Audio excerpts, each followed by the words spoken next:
kepada warga penonton di luar sana. Selamat datang ke podcast Sembang Santai. Hari ini kita akan membincangkan tentang sebuah syarikat yang menghasilkan baja organik berasaskan teknologi bioteknologi. Oleh itu, saya bawakan tetamu jemputan khas kita iaitu CEO syarikat Baja Kompos yang terkenal nombor 1 di Malaysia iaitu Puan Cik Wan Nurul Atirah binti Cik Wan Yahya atau lebih mesra dikenali sebagai Puan Ati Peti. Okey, baiklah Puan. Berdasarkan beberapa isu yang sedang hangat diperkatakan, terdapat beberapa pengguna yang masih kurang yakin terhadap keberkesanan produk tersebut. Bolehkah Puan jelaskan atau huraikan lebih lanjut kepada para penonton? Baik, terima kasih Aida. Pertama sekali, bila kita bersebut tentang tekno usahawan bioteknologi, apa tekno usahawan bioteknologi ini?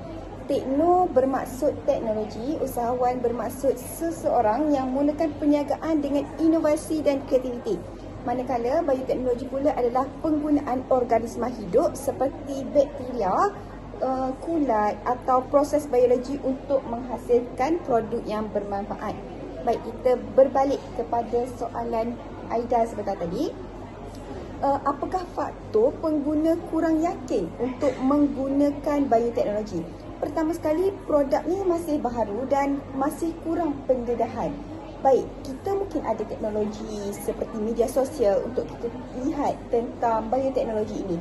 Tapi orang-orang tua kita yang tidak mempunyai media sosial, yang menggunakan telefon bimbit hanya untuk menghubungi anak-anak mereka semata-mata. Jadi mereka ni tiada pendedahan, sedangkan peniaga kita lebih sinonim dengan orang-orang tua. Betul? Sebab mereka lebih gemar untuk meluangkan masa-masa tua mereka dengan mencucuk tanam. Tapi bioteknologi ini tidak didedahkan kepada mereka. Seterusnya, pengguna kurang faham apa sebenarnya teknologi bioteknologi ini. Dan yang ketiga, tiada bukti keberkesanan yang jelas. Sebab dia masih baru lagi dan bukti itu pun masih belum cukup kukuh lagi untuk meyakinkan pengguna.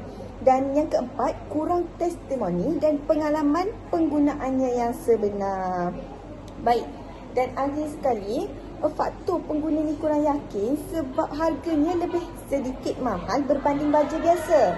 Sebab kita menggunakan teknologi, jadi produk yang dihasilkan pun lebih berkualiti dan harganya pun akan lebih meningkat berbanding baja biasa. Kalau mereka yang kurang mempunyai wang, pasti mereka akan lebih memilih baja yang lebih murah. Baik, itu. Terima kasih kepada Puan Ati Peti atas faktor yang diterangkan sangat begitu terperinci dan tidak langsung akan meragukan pelanggan. Baiklah, saya ada soalan seterusnya. Baiklah Puan, apakah strategi yang boleh digunakan oleh syarikat Puan untuk meningkatkan kepercayaan pelanggan? Baik, terima kasih Aida. Seperti kita tahu, masalah kita sekarang adalah pengguna tidak yakin dengan produk kita. Jadi apa solusi terhadap masalah tersebut? Pertama sekali, syarikat kami akan menyediakan bukti saintifik dan keputusan kajian produk. Hal ini untuk memberi keyakinan lagi kepada pengguna bahawa produk kami ini berkesan dan bagus. Seterusnya, kami akan mendapatkan sijil pengiktirafan daripada pihak berkuasa berkaitan dan kami menawarkan sampel percuma untuk pencubaan pengguna.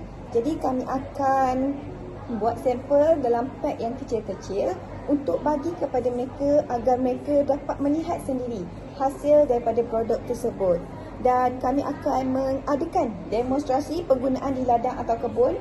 Kami akan buat satu hari untuk menunjukkan demonstrasi penggunaan baja tersebut untuk mereka lebih terbuka macam mana cara untuk menggunakan produk tersebut.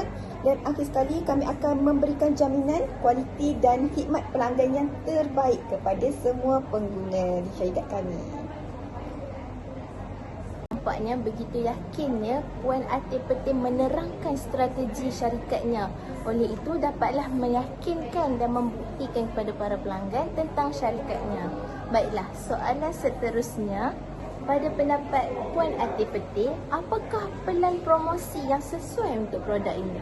Baik, melalui syarikat kami telah melancarkan beberapa strategi utama untuk kami mempromosikan produk-produk kami. Pertama sekali, sudah pasti di era digital ini kami akan mempromosikan produk kami di laman media sosial seperti TikTok, Facebook, Instagram dan seterusnya. Kami akan meletakkan produk-produk kami di gerai-gerai di dalam kampung. Sebab seperti saya sebutkan tadi, mungkin ada ibu bapa kita yang sudah lanjut usia yang tidak menggunakan media sosial. Jadi mereka tidak mempunyai akses untuk melihat produk kami di telefon bimbit mereka. Jadi kami akan meletakkan di kedai-kedai di kampung dan kami juga akan meletakkannya di peladang. Seperti kita tahu, peladang adalah tempat utama ibu bapa kita di kampung untuk mencari produk tanaman mereka. Dan akhir sekali kami akan menawarkan diskaun pengenalan dan pakej promosi seperti bagaimana? Seperti pembelian utama kami akan memberi 50% potongan harga dan pembelian seterusnya barulah harga asal. Terima kasih Puan Ati Peti. Begitu banyak ya promosi dan cadangan pemasaran yang dilontarkan daripada Puan Ati Peti. Baiklah, berdasarkan semua pelan promosi yang Puan Ati Peti kongsikan dan beritahu tadi, apakah pelan promosi yang paling berkesan yang Puan Ati boleh cadangkan kepada para pelanggan untuk menarik minat mereka? Baiklah, terima kasih Puan Aida. Bagi saya sebenarnya promosi yang paling berkesan dalam syarikat kami masih dalam media sosial. Sebab pengguna gerak untuk menonton media sosial dan melihat promosi yang kami sediakan di media sosial melalui influencer, promosi di video Shopee, di video TikTok. Dan daripada data daripada syarikat kami, jualan yang paling laku adalah di gerai beg kuning di TikTok. Maksudnya di sini promosi kami di laman sosial TikTok adalah yang paling berkesan. Baiklah, terima kasih atas segala lontaran yang telah disuarakan oleh Puan Ati Peti sebentar tadi.